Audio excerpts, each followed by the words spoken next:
So, what we are going to do today is we're going to fiddle around with the Blender Grease Pencil. Now, Blender 2.8. One thing I noticed, I like the preset. So, new 2D animation. That's kind of cool, mainly because I don't have to hit the D key. So let's just see what we like and what we don't like. Okay, the default brush settings, brush, pencil, whatever you want to call it. I don't even know what they're calling it. The default is quite nice. It's very tactile and seems to work really well with my XP Pen Artist 15.6 tablet screen. So this little guy that I'm drawing does in fact find some aspects of Blender 2.8 a tad confusing. Alright, so now I have to hit Shift, drag this down. Okay, so, and what I'm going to do today is I'm going to just kind of describe things as I encounter them and talk it through. Okay, what my I'm going to go ahead and put this to the front view. Actually, no, we'll go to camera view. Okay, yeah, then I can just adjust the interface. So one of the questions that comes to my mind right now is the grease pencil putting all of my strokes in the same plane? I'm just curious if it is or isn't. Okay, looks like it is. Okay, so let's go back to camera view. I like that. And by the way, just to bewildered by Blender. Okay, so this little fella is a little bewildered. Okay, one of the things I found a little disconcerting, and I tell you what, I'm going to go ahead and just save my work right now. Apps, Blender 2, it's with the demo. Yeah, it's probably a good place to. And even just to be snarky, I'll say bewildered as the file name. Okay. So I saved that with the demo files that I downloaded to take a look at the EEVEE rendering features and stuff. Just because I don't want to clutter up the rest of my workspace with this little exploratory file. So I definitely am going to have to go through and change some hotkeys. But okay, so now what would be the next thing we might want to do? One thing we might want to do is find out what happens if we like toggle between object mode, edit mode, yada yada yada. So if I hit tab, okay, that jumps into edit mode. And okay, by default the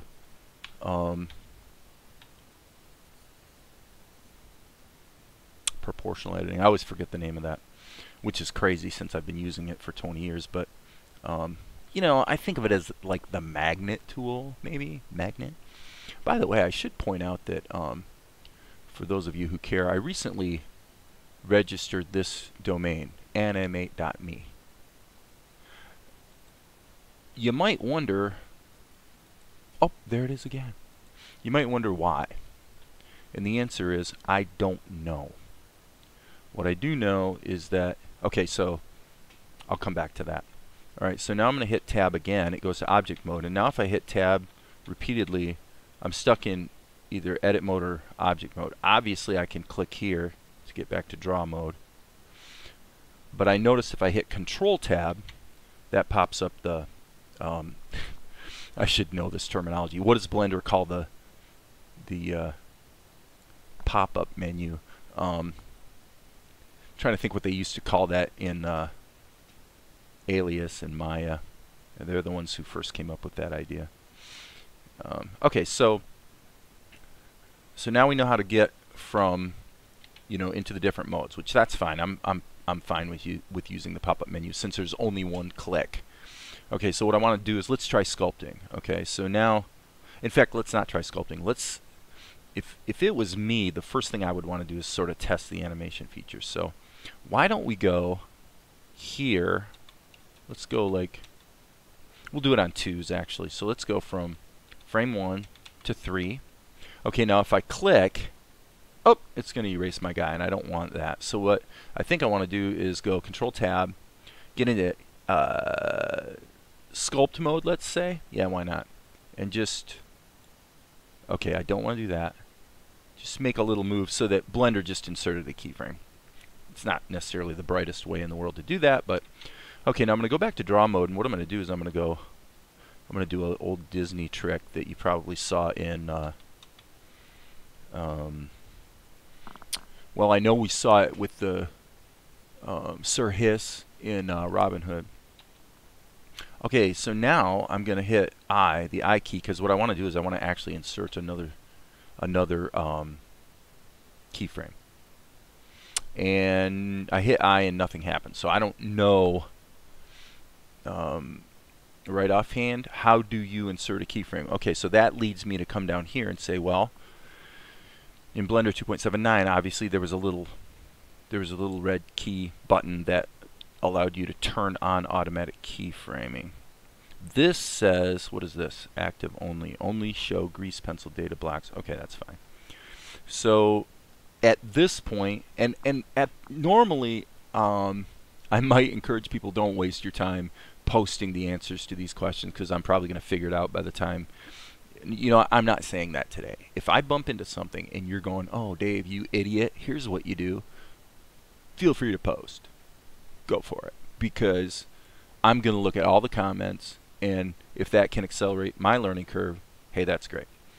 So right now, the only way that I'm aware of, as insane as it sounds, to insert a keyframe would be to, like, go into edit mode, wiggle this, hit escape. So I didn't actually change anything, but now Blender inserted a keyframe. So that is a pretty sad way to have to do it. So now this is going to be actually kind of fun. Let's see if we can just do this and actually do it kind of sort of well. What I'm going to do is, in draw mode, I learned that if I hit the control key, it actually has a fairly nice eraser widget. So we can do that. Okay, and what I'm going to have to do here is probably just animate this first effect, which is going to be, we're basically going for the idea of a hypnotic thing going on, because remember I said Sir Hiss. Okay, so I'm going to go 2s, and again, idiotic as it seems, I'm going to go to edit mode. Wiggle, wiggle. So yeah, the question for me right now is, how the heck do you just insert a keyframe? Obviously, I should know that. It's probably right in front of my face. I can't see it. So, control key, so I get my eraser going on. So what I'm going to do is I'm going to work through this little animation exercise just to get comfortable with the grease pencil, you know, hotkeys, workflow. Just get used to it a little bit. And then I'll delve into some other things that I did find a bit confusing when I was fiddling with it before I started recording this video. Alright, so I'll do like 2 more. So again, world's dumbest way of creating keyframes. Back to draw mode. Back to eraser. And I guess I want to actually erase both of those. I like the onion skins. I think they're pretty well conceived. The overall tactile quality of the Blender Grease Pencil, certainly for doing pencil tests or something like that, is very good. I really like the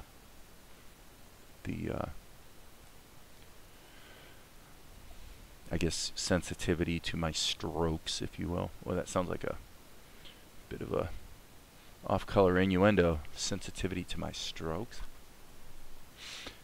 My goodness. All right, one more dumb keyframe. And I think if I hit, nope, that goes to object mode. So I got to go, yeah, I actually have to pop this guy up. All right, this will be the last one. And then we'll move on and see what else we happen to bump into. And by the way, I certainly better save my work here, or I'm going to be crying like a baby when it all gets deleted. So save, and it tells me, Blender says that it did in fact save it. Okay.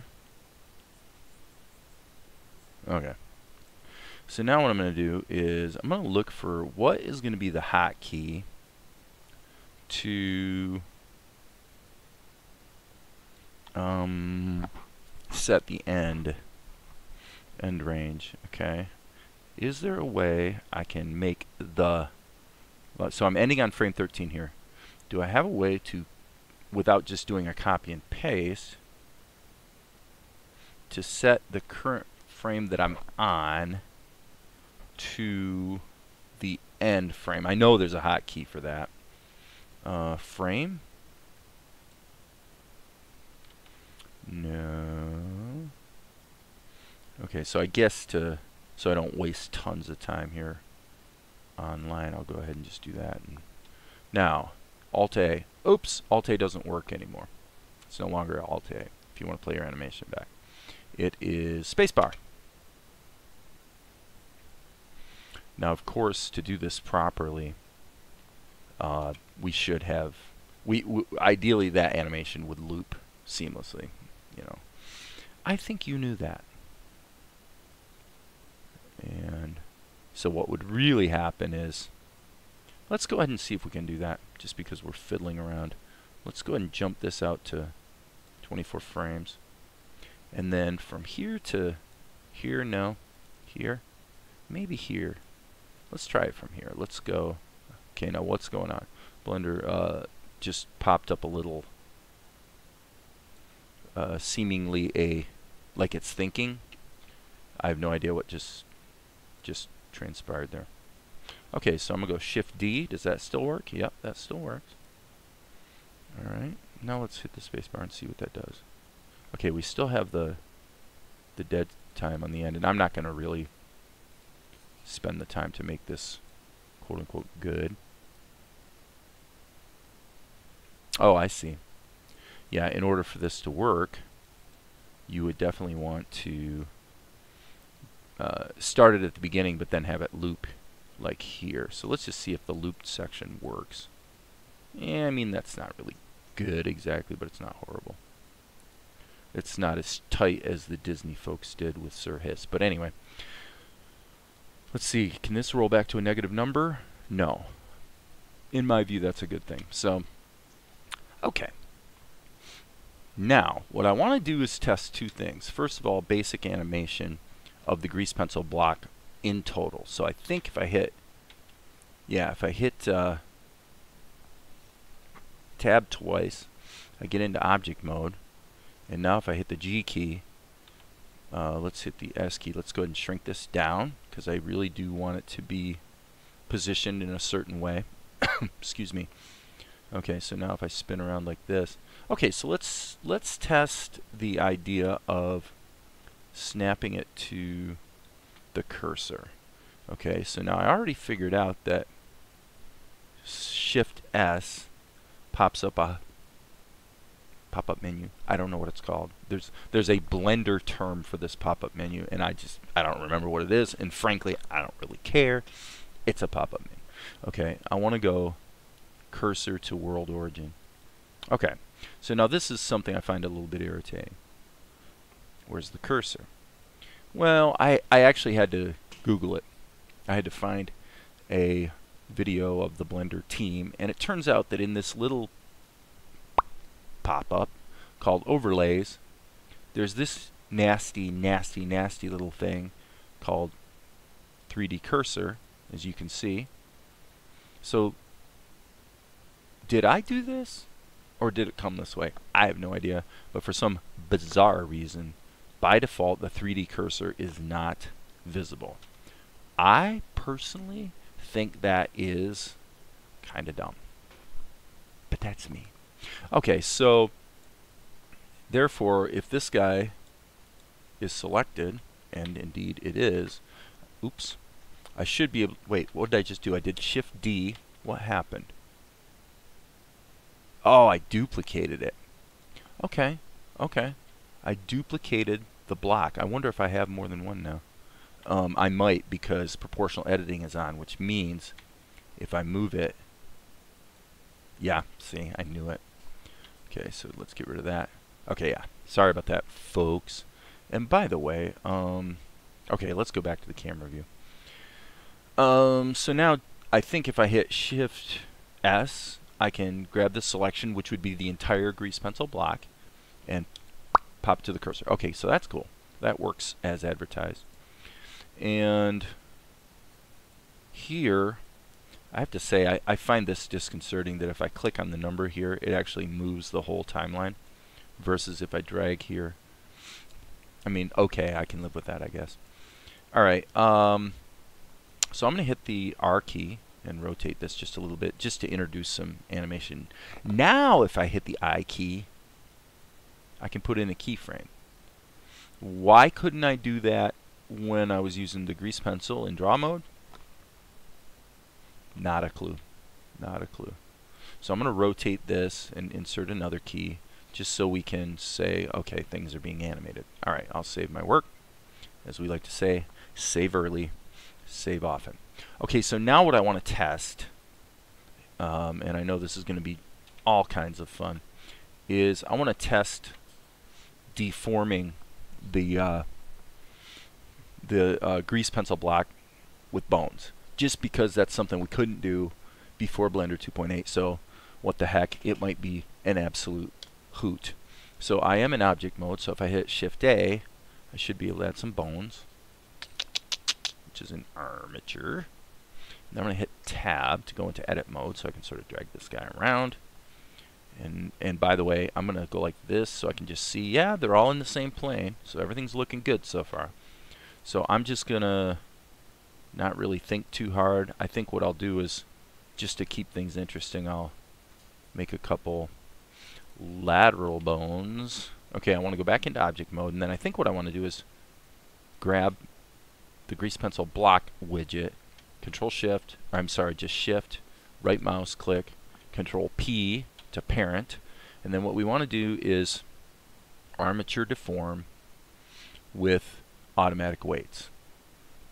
Just because I want to see what Blender's going to do. Is Blender going to do what it's always done in the past with geometry, which is, at least the last time I did it, it could be that in Blender 2.79 this is not the default behavior, but in the past, if you parented it to an armature, a mesh to an armature, all the points of the mesh are going to be influenced by the bones. And then Blender did a pretty good job of sort of having a little bit of overlap zone between bones. And automatic weights, that's I mean, isn't that what you would want with automatic weights, right?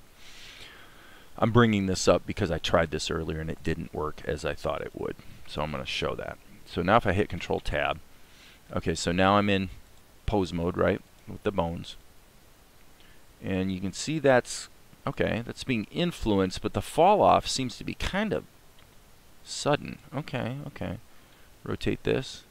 Look at that. Okay, so it appears to me that the automatic weighting of the bones is questionable. And we can prove that by grabbing the root bone, because if you grab the root bone, the entire model should move as a single unit.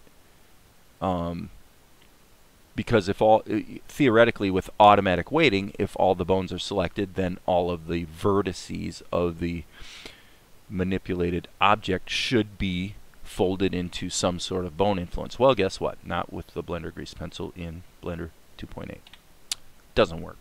Okay, so let's see if we can, what if we increase the size of the envelopes? Let's try that.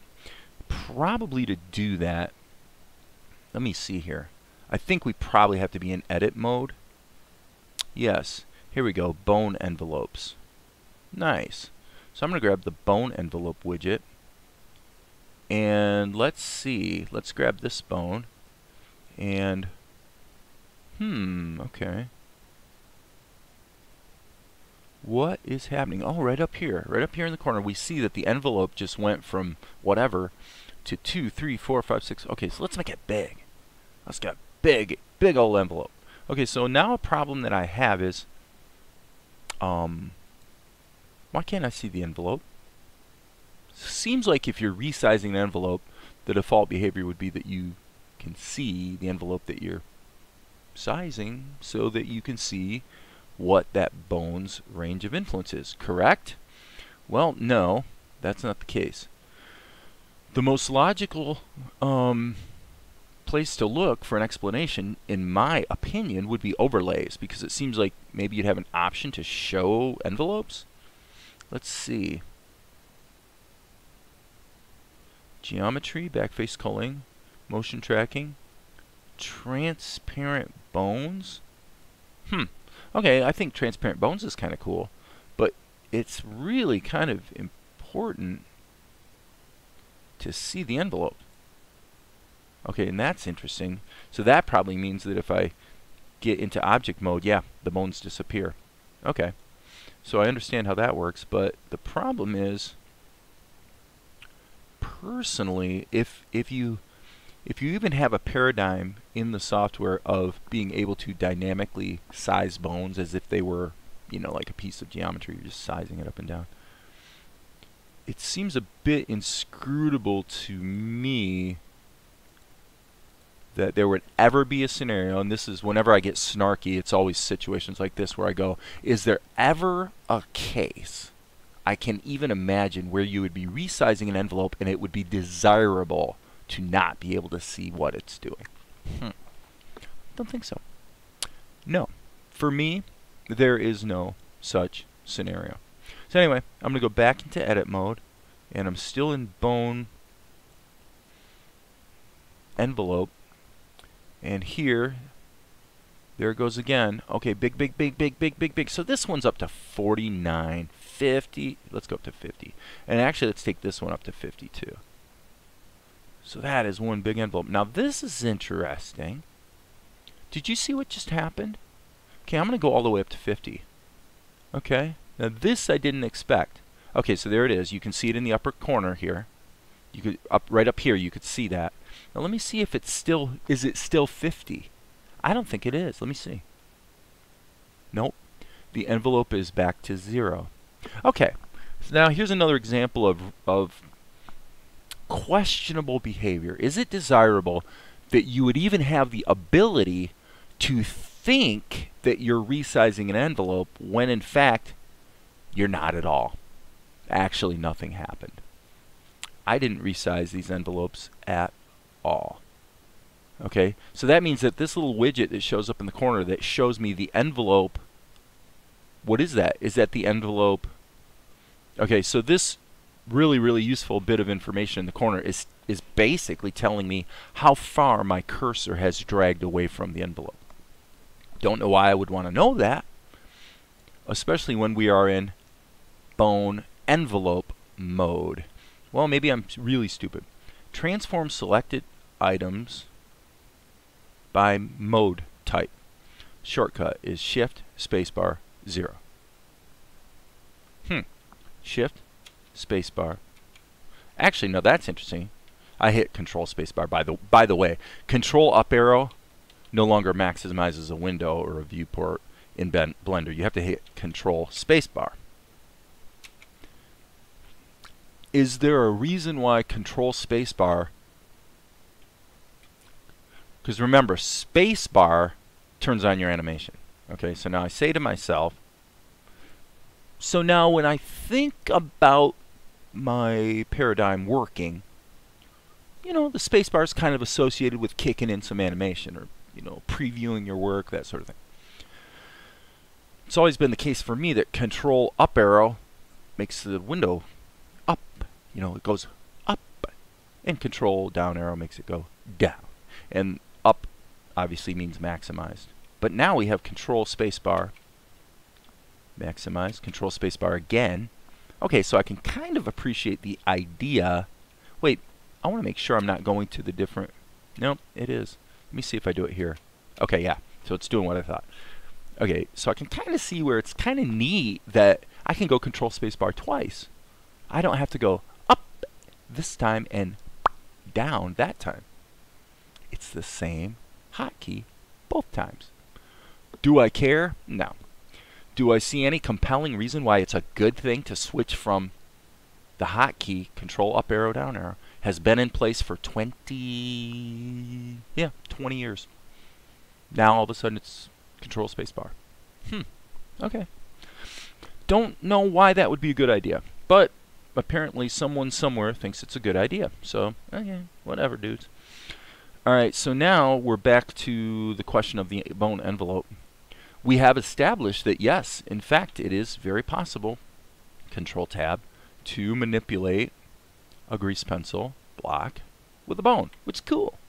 We can deform it in real time. But maybe for the armature we go here. Okay, yeah. So the default, and now this is even more interesting. This is really interesting.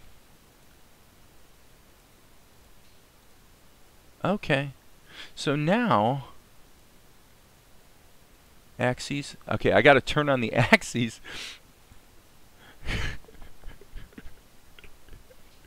Okay, I have to turn on the axes only because if I go into envelope mode so that I can do the obvious thing, which is to see the envelopes I'm working with, I can no longer see the bones. So if I don't turn on names, okay. So now what's really disconcerting about this is that we got two really big ass envelopes.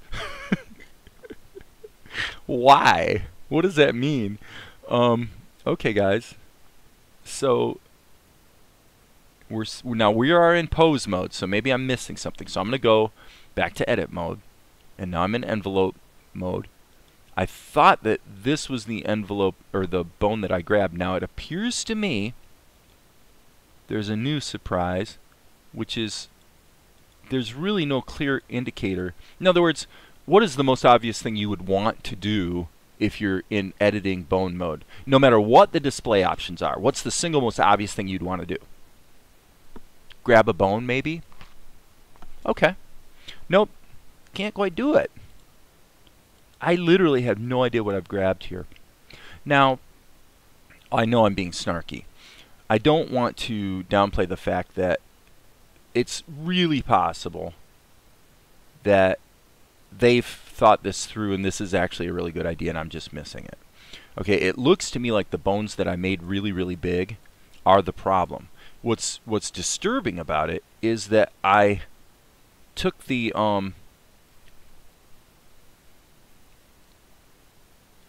I mean, based on these envelope sizes that seem to be being shown to me, I don't remember seeing the kind of deformation that you would expect from a bone that has an envelope that envelops the entire object. Not quite seeing that. You know, call me a silly goose. Let me go back to the old octahedron view. Okay. So we are in edit mode. And what we're actually doing here is moving the bones. I didn't even realize that, but that's okay. It's a bit strange since I'm in bone envelope mode, and ostensibly that's what I want to edit. So what happens if I make sure, as I just did, that I'm in bone envelope mode, and then I go to envelope. Okay, so now I'm seeing the same thing up here in the corner, which is that the envelope's really getting big. Okay, that's fine. I can do that. So this is moving the bone. This is changing the influence. So, okay, that's fine. So we'll do it this way. I'm willing to go along with, you know, I'm going to assume that there's something in the design here that I'm not necessarily seeing the brilliance of. You know, and so that's okay. I'm going to assume that I'm the one that doesn't get it. So, okay. Okay, so I just grabbed this bone, dragged. I see the envelope indicator going up to about 10, just under 10. Where is that bone? Okay, I see what's going on. I see what's going on. I've got some bones here that are like bigger than the entire universe. I think that's what's going on. Is that what's going on? Alright, I'm going to try to shrink these down. So, I mean, my basic complaint here is that getting into the sort of pickle I'm obviously in my opinion, should be impossible. It shouldn't be possible to be getting your scenario as screwed up as I obviously have it here. Now, what I don't understand at all here is my envelope's brought down to a very small value, and I still have this huge, I mean, what is that? It goes off into infinity. So yeah, that's the problem. I have bone envelopes that are huge. Okay, so I get that now. Now I understand. Now I'm going to go back to here. I'm going to ask myself, could it even be possible with envelopes that big that the actual influence of the bones hasn't actually changed, and that we're still going to be able to, we are still going to not deform the grease pencil block? Okay, so now I'm hitting Control-Tab, but it's not going into pose mode. Okay, it popped up the pop. Okay, it used to be if you just hit Control-Tab, it would go into pose mode. Now you hit Control-Tab. If you're in edit mode, it goes to a pop-up menu where you can select pose mode, but you're not necessarily going to go into pose mode. So what that means is that Control-Tab used to mean pose mode, end of story. Not now. Now, Control-Tab might mean pose mode. Like if you're, I'm betting if I'm in object mode, yeah, it goes to pose mode. But if I'm in edit mode, it goes to no. You get to choose. Okay, so again, this is an example of something that is utterly brain dead to me. I hate to say it because I love the Blender guys and all the work they're doing, but to me it's like, it's just stupid. If it's a hotkey, you know, there is such a thing as context, but that's taking context to a ridiculous degree, because in the same context, which is working with bones or armatures, the same hotkey means two different things.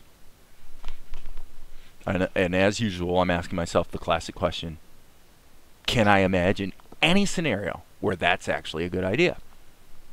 Nope, I can't.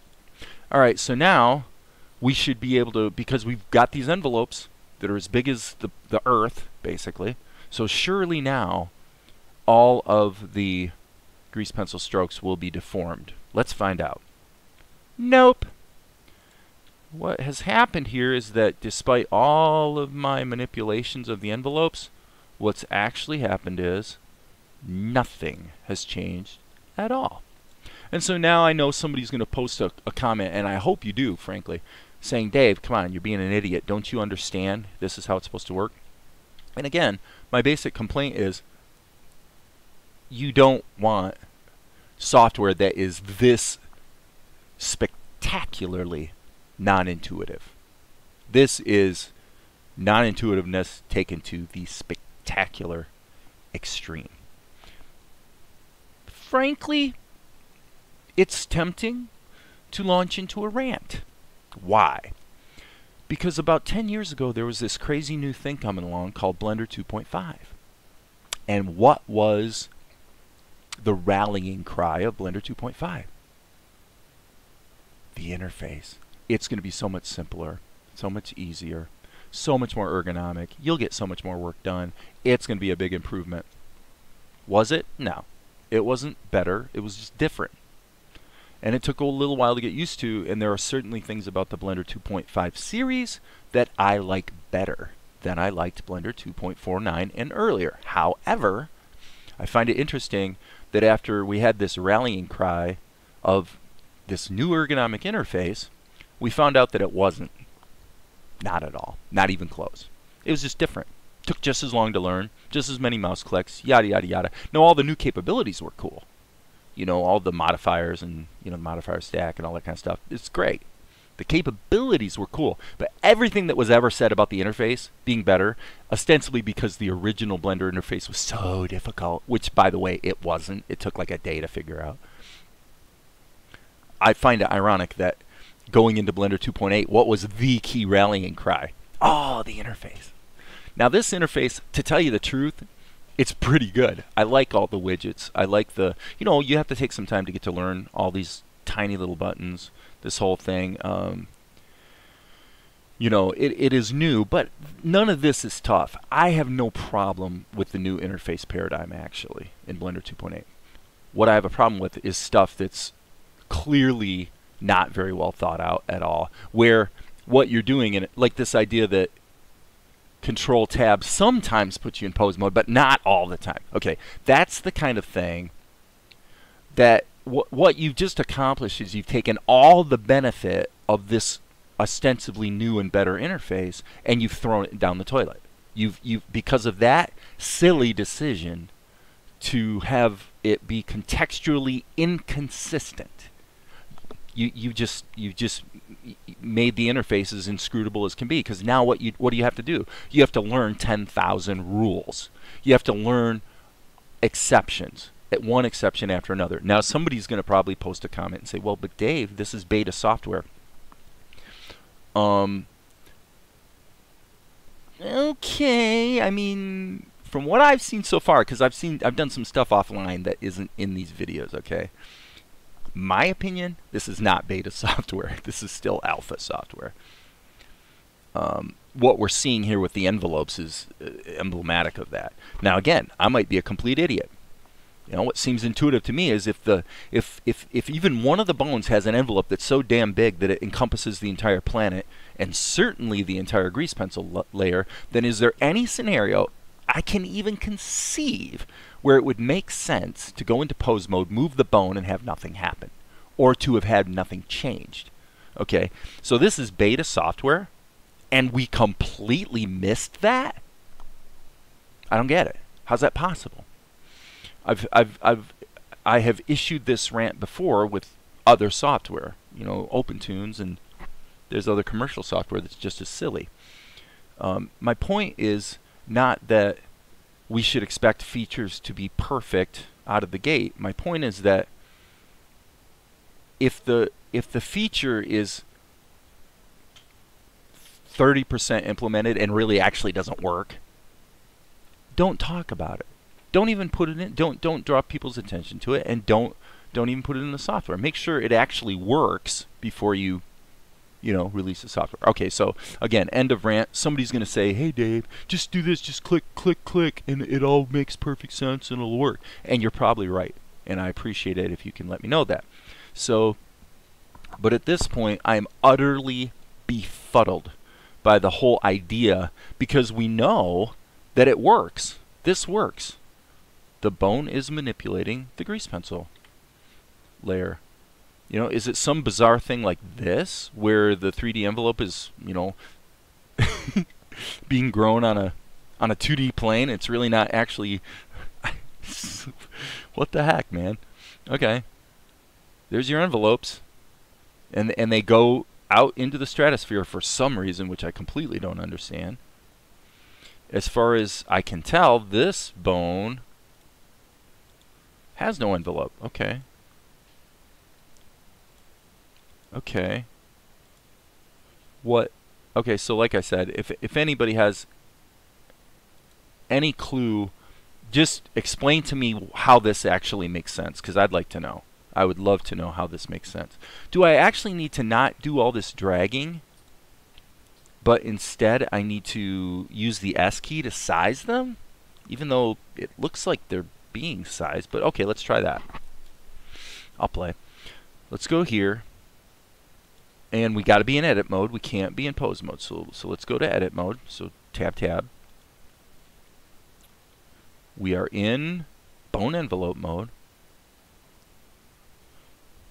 And again, we're starting from 0 every time. Let's show envelopes. Okay, I've already got that bone selected, so it seems like, okay, it's growing, it's growing, it's growing. But that's like the center axis of it, so maybe what I need to do is actually make it super small. But then the question is, how do you do that? I'm dragging it down to 0, 0, 0, 0, 0. Oh, there it is. Okay. Okay, so why, when I'm dragging on one envelope, wow. Oh my gosh, this is really weird. But okay, I seem to be getting some kind of grip on it. So I'm just going to keep on assuming I'm the goofball. Okay, so now once we have these down to something manageable,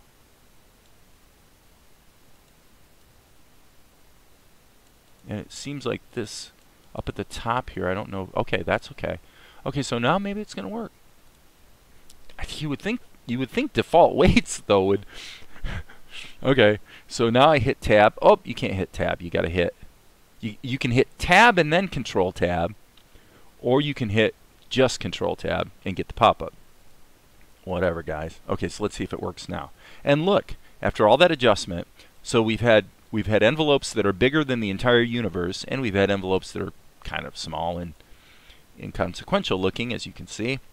And the net result on the way the bones deform the grease pencil, and this comes back to my rave, which, by the way, was one of the key amazing features touted for the new grease pencil in Blender 2.8. As far as I can tell, it doesn't work at all. Not even close. Not even a little bit. It's utterly unusable. We don't call that in the software development world, and by the way, I've developed plenty of software in my time, we don't call that beta software. We call it broken software. We call it we're embarrassed and we need to issue a press release apologizing for the ridiculous bugs that we just put out in our software because we were so eager to release it and talk about it and be excited about it. But by the way, it actually doesn't work at all. Okay, am I wrong? If I'm wrong, people, show me why I'm wrong, because I seriously, no joke, am really happy to understand. Because at this point, I don't get it. Okay, so I'm in pose mode, and so for me, the whole wonderfully touted feature that's been talked about for 2 years about how we're going to be able to deform grease pencil strokes with bones is a non-starter. As far as I can tell, doesn't work at all. Delete. Which means, from the standpoint of deformation, we're back to Blender 2.79. So far, we've gained nothing. And that's an important point, because the question you got to ask yourself as you're going along here is, what is it about Blender 2.8 that's going to make it worth going through this massive learning curve? And this is why I rant, and I speak to you as somebody who I assume wants to animate and or basically get some work done. You pay a price learning an interface, especially an inscrutable interface, a new interface. You're going to pay a price. It's going to cost you days, maybe weeks, maybe months to get that sucker down. You don't want to spend all that time to get the sucker down and then find out that actually, by the way, surprise, surprise, the features you want to access and therefore put in that big learning curve, they don't work. That's what you don't want. So when I talk about workflow and I talk about my time investment and all this, and I rant and rave about software development, this is what I'm talking about. I know it's an open source piece of software. Okay? I know that, well, I was going to say I know that volunteers develop this, but actually they don't. The Blender developers do get paid by the Blender Foundation. They're not, this isn't a freebie deal. Okay? So when you run into something like this, either this is simple and I just don't have the right paradigm to wrap my head around the way they're telling me I want to work, or the software is broken. It's one or the other, and I'm not, quite frankly, I'm not sure. I will suspend my disbelief and assume that maybe I'm missing it. But and I'm going to wrap up here because, geez, it's been 45 minutes. So basically, what's happened today is, for me, one of the most it's the concerning thing with any software if you're going to make that time investment. You don't want to dive in and immediately, right away, run into a bunch of stuff that actually doesn't work or doesn't work as advertised. Because now, unless there's a really simple solution to this bones thing that somebody might point out to me, I'll be happy to be the idiot here. Happy. It'd be great. Because I just wanted to be able to do it. I'm thinking if I'm going to draw grease pencil characters, it would be wonderful to be able to deform them with bones as an adjunct to the whole paradigm of being able to work with them in the 3D space. it's one of the killer features of Blender 2.8 that I've been looking forward to for, what, 2 years now? So if you have that experience and you take a touted feature and find out it's really, you know, like tragically non-functional, which it does appear to be the case here, then, you know, how many times am I going to keep going down this road to try something and find out, no, it's, you know, we love to talk about how cool it's going to be, but it doesn't actually work. I don't know. Not sure what to think about that one. So one thing I have to say that I've always found with OpenToons is that even though OpenToons has some issues, and it does crash if you do certain things, A, you hardly ever lose your work, and B, whatever you're trying to do, there almost actually is a way to do it, and it does kind of make sense, actually. That's what I've been finding, anyway. I mean, other people may disagree. So I'm not really sure where to go from here. I mean, I could see maybe doing some sort of hierarchy thing where you're fiddling around with different grease pencil blocks. I'm trying to think how I would do this. I mean, I guess if I was going to like ink and paint this guy, what I would do is I would use... actually, let's do this. Let's do this. Let's look at the materials system. Okay? There's a few things about that we might bump into fairly quickly that I also find somewhat inscrutable, and I would actually love to have the answers. Okay, I get the layers and the materials. The way that the grease pencil now is integrated into the materials, I completely agree is the right thing to do. It is what needed to happen so that we can have that unity throughout the interface in terms of how we deal with, you know, stuff that colors stuff, whether it's 3D geometry or the grease pencil. So let's just take a look. One thing that I find really, really strange here as an interface concept is we've got these little descriptive icons. Stroke, stroke. They both say stroke, and I noticed this like a week ago, and I'm like, they both say stroke, but it doesn't actually, it's not like they're clickable or anything, so it's like, what do they even mean? This actually lights up. I don't know if you noticed that, but you see it. See that? It lights up when you mouse over it. But so what? You know, what just happened? What did I do when I clicked it? I've literally no idea. And significantly, because remember, one of the promises, this goes back to Blender 2.5, one of the promises of Python everywhere. Python everywhere. It's just simple stuff like commonsensical tooltips. So there should be a tooltip popping up here so I know what the hell this means. What does it mean? You know, it's crazy. Crazy, man. But okay. Okay. We have no explanation. And by the way, that was always one of my complaints with Blender 2.5 is you've got this idea of Python everywhere and so much power and flexibility in so many aspects of the software, but like one thing that's always seemed really, and maybe they can do it here in Blender 2.8, I don't know. One thing that always seemed really commonsensical to me, like total common sense to me, is if I take a plane, okay, let me just do it here. Let's see how it works in Blender 2.8. Let me add a mesh. And okay, I didn't mean to add a cube, but that's okay. I'll work with a cube.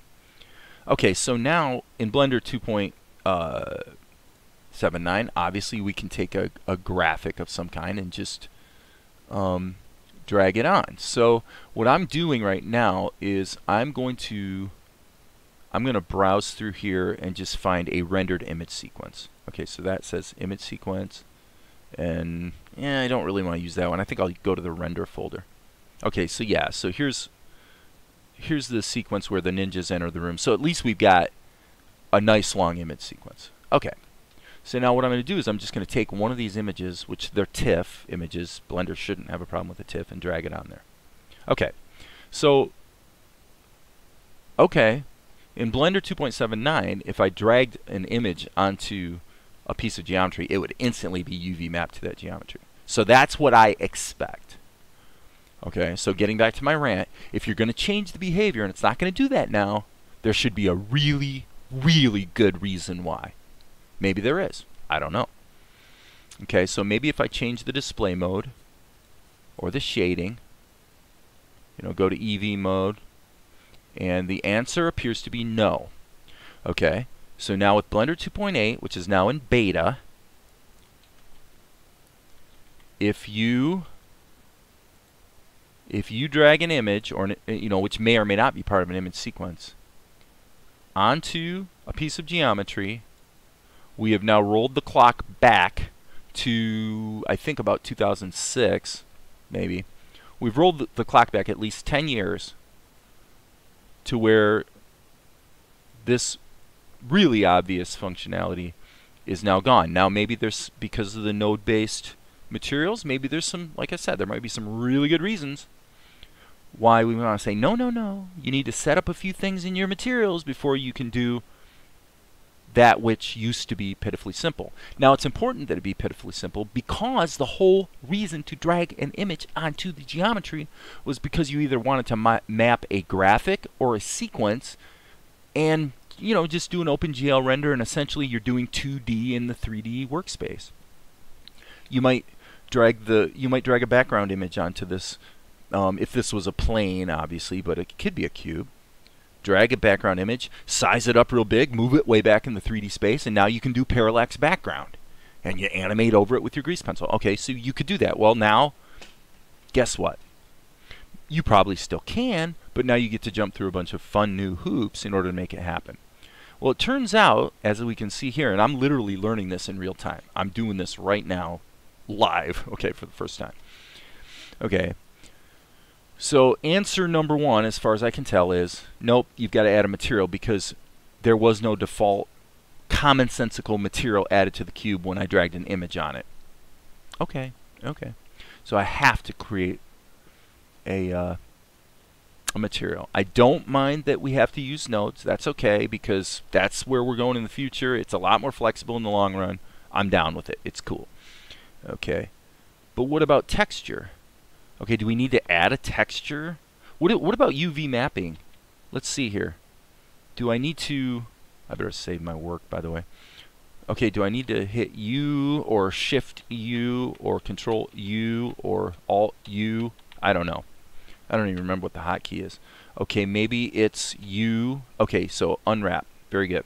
Okay, so now at least the way it used to work, the default unwrapping meant that some basic mapping was applied to the object so that now textures can, in fact, be seen. Now, because, okay, I'm sure I'm thinking this through completely wrong, but the way my brain digests it, I'm saying that because the material wasn't set up, Blender simply ignored the dragged and dropped image. Well, now I have a material. Now it's UV mapped as far as I can tell. Now what happens when we drag and drop? Nothing. Okay. But according to the Blender Foundation, this is beta software. So something we've been able to do for 10 years, probably more, doesn't work anymore. Okay. Okay. That's what you call beta software. Okay. So now I need to add a texture. So now we're back to Blender 2.49, by the way. Just so you know. This is Blender 2.49. We have to go in and manually add a texture, through a bunch of mouse clicks. There ain't no more dragging and dropping, people. Is the image that I dragged sort of showing up somewhere, like it used to, because it was, in fact, dragged and dropped? I don't know. Nope. The only image we see is render result. Geez, I wonder if we can even have background images. We used to be able to drag an image into the Blender interface, an instant background image. Let's see what happens. It's worth a try. Now that works. Okay, okay, now we're getting somewhere. Now we're getting somewhere. Okay, I want to stop now and tell you guys something. This might be a killer feature. This might make sense. This might be very cool. I dragged the image in, but it not only dragged it in, I like the fact that it did not create it as a background image by default. It appears it's something else. I don't know what it is. It doesn't appear to have, well wait, does it?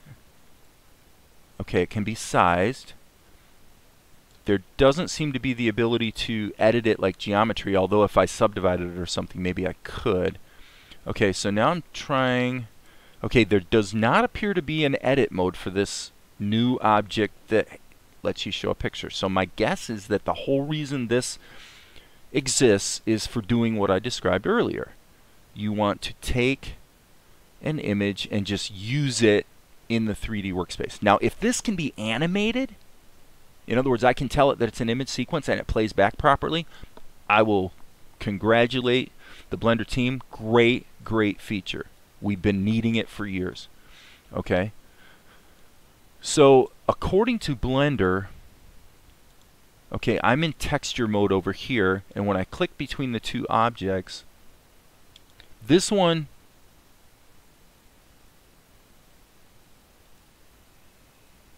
yeah, I really don't get these. Why do you even have this scene and world here? I mean, what does it mean? Okay, click here, click here. The only thing that changes is the material, so nothing in the texture mode changes. So there doesn't appear to be anything going on from a texture standpoint, even though, of course, we see the image in the interface. I want to check one thing, by the way. What if I hit SY? Okay, yeah. So I can stretch this, and by the way, it looks to me... It looks to me like it's doing a really good job of interpolating the stretch, too. So that's cool as well. Okay, so what I want to know is, since Blender is not treating this object as a texture, where do I go to decide if the image that I'm seeing is supposed to be just an image or a sequence? Here, okay, image or movie is just the texture type. So if I go here,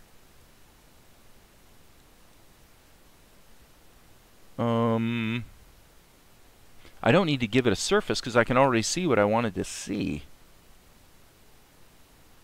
Browse the image to be linked.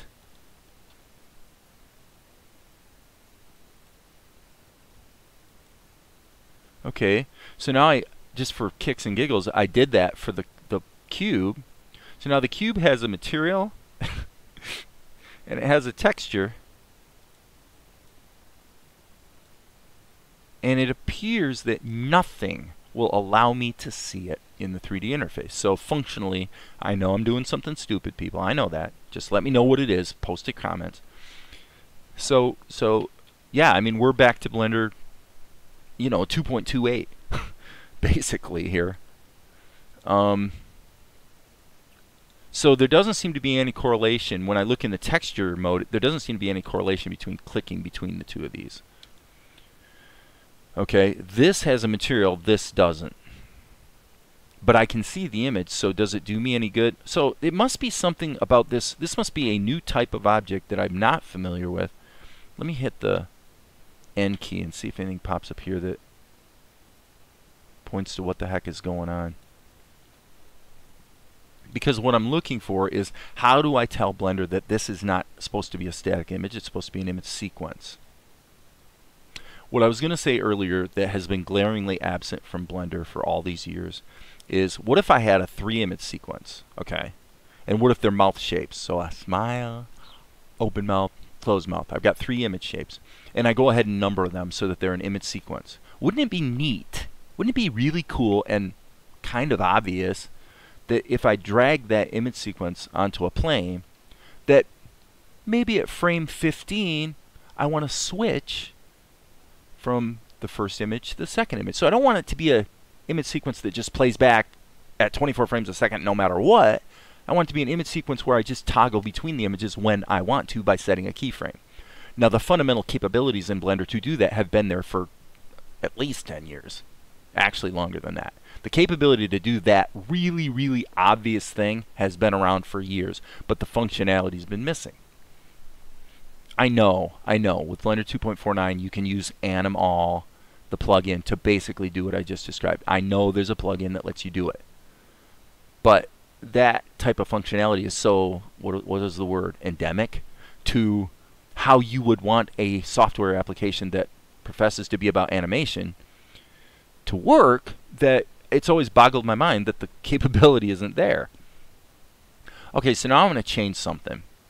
Even though it doesn't appear that there's any mapping between this image and this texture, just for kicks and giggles, I'm going to change this to image sequence. Okay, that's interesting. So now that I've told it it's an image sequence, happily, Blender has freaked out and decided that I'm not allowed to see it. Well, that's okay if we can figure out how to set the settings on it. This image sequence literally has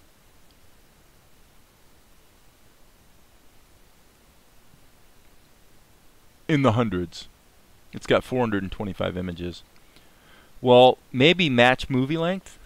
Okay, that doesn't work. Auto refresh? No, that doesn't work. Frames, any number below 450 should be fine. Offset, maybe put the offset to 1, maybe, so that it looks at frame 1 instead of frame 0 kind of thing. Okay. Well, in the texture view, that appears to have worked. So it appears we solved that in the sense that that's what Blender's looking for. Okay. But over here, okay, so what's interesting about this is clearly there is a connection between the image that was dragged and the texture.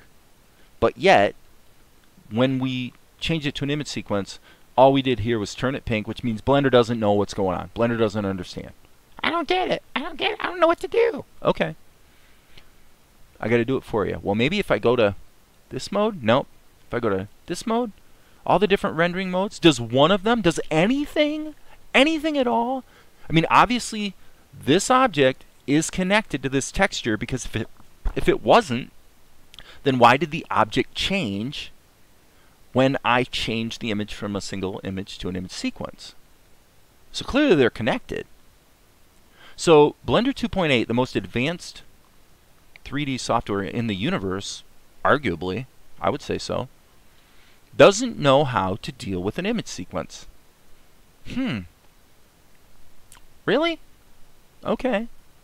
Blender doesn't know what to do. In fact, now it thinks it's a square. It doesn't even realize that it's a 16:9 image. Okay. Oh yeah, I mean, that's what we're doing. Okay. Is there some... Wow, is there some like crazy interface mode here that I should be looking at? I'm really confused. So you guys can see, if you're hanging in here with me this long, you know, more power to you. I appreciate it. Gee, do we need to change a bunch of settings about the texture? So we basically need to go back to Blender 2.2. If you don't have everything about the texture set up exactly right, Blender won't let you see it. Okay. That's what we're doing. Okay. Do we actually need to assign this guy a material? Even though, you know, when I dragged the image in, I saw the image, so therefore I assume that Blender knows that this is an object that maybe already has a material. Otherwise, why can I see the image? Right? Maybe not. Yeah, maybe not. No, maybe I need to create a material. Can I create a material? Is it even possible? This cube has edit mode and all the rest, but this fancy schmancy new kind of object that shows images in the 3D interface, except when it doesn't have an edit mode. So ostensibly this object was created, I would gather, this whole object was created for Blender 2.8 to be a unique new object that's only for displaying images and sequences and all kinds of stuff in the 3D viewport. Except when it doesn't. And this is beta software. In other words, this is software that's pretty close to release. You know, it's going to be released soon. This isn't broken software. This isn't even alpha software. No, this is beta software. This is almost ready for prime time. Really? That's what you think, huh? Not really feeling it, guys. And I love the fact that if you match the movie length, you know, Blender actually cannot... Okay, let me just show you this. This boggles my mind. It's ninjasenter.0078.tiff, okay, and then up and on we go. Okay, so we've got all these images. So the format of the images is name dot number, 4 digits, dot extension. In the year 2018, Blender does not know how to interpret the naming of an image sequence. Really? Okay. But this is beta software, baby. This is This is ready to release. Almost. Okay. Well, let's see here. We just passed the hour mark, so here's what I'm going to do.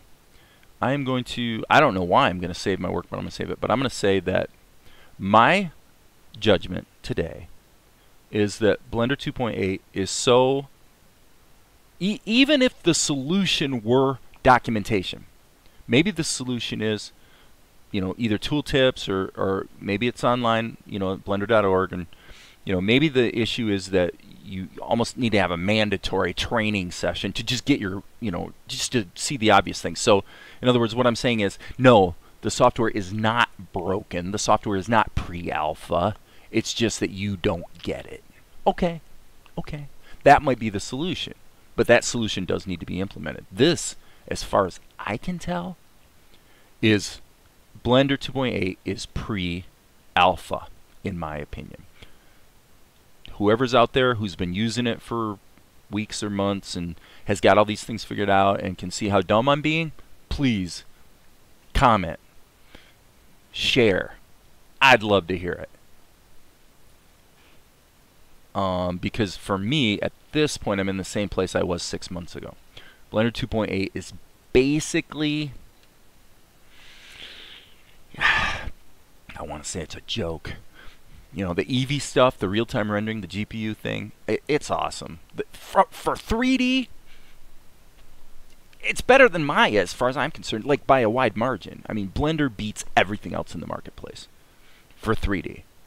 I love it. And it's pretty darn good for compositing and special effects, motion tracking. I do that stuff all the time, and I love Blender for that. But everything with the grease pencil, and especially what I'm seeing here with the textures, it's like, wow, how badly can we roll back the clock here? How do you miss this? I don't get it. So that's where we're at. I can't use it. I was hoping I could. I can't. So it's gone. It's back to OpenTunes, because with OpenTunes at least I can get work done. So now what I'm going to do is I'm going to stop this and grab some lunch, because I really do want to get some work done today, but I don't want someone to have to sit through that last hour with Blender in order to get to the OpenTunes stuff. So I'm going to stop here, and I'm sure I'll be picking up with another video shortly.